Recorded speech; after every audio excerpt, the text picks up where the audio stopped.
The data landscape has changed, I think, incredibly over the last few years. I think one interesting statistic is that 90% of the current data was collected in the last 2 years. There's an increase in volume, in diversity, in the breadth of the type of data that's being collected. And it's being collected from a variety of devices and mechanisms, wearable technology, the Internet of Things. All of these are leading us to a landscape where the amount of data is growing tremendously. And this brings opportunities, but it also brings risks. Well, with this increase in volume of data being collected across so many different sources, people's data has become incredibly more valuable.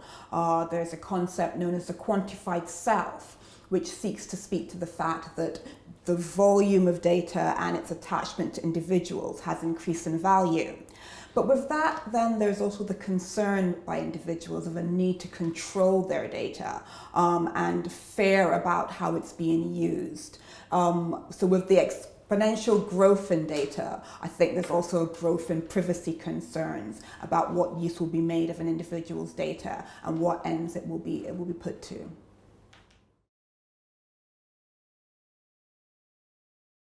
Certainly, we in the headlines every day it appears that there's another kind of headline about a data breach.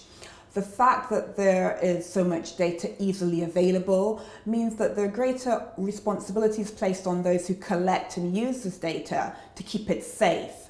It's important that security is taken seriously and that much greater steps are taken to protect the level of personal data that's being given. So I think the biggest risk is the risk of data breaches. And along with that, the threat that poses for the reputation of businesses.